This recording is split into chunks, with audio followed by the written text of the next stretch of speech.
How to turn off hardware acceleration in Discord. Hi everyone, welcome to the channel. This is Rose and without further ado, let's dive right into the video.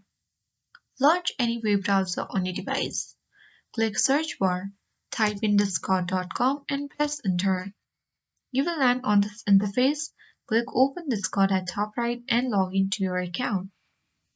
Now click user setting icon at bottom left.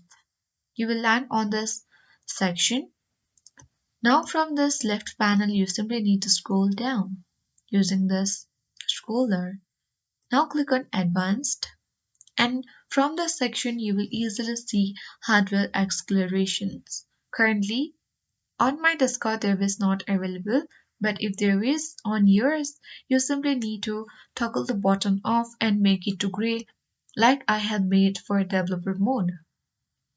And after that your hardware accelerations on Discord will be turned off. And that's it. I hope this guide was helpful. If it was, then do like, share, comment, and don't forget to subscribe. Thank you for watching.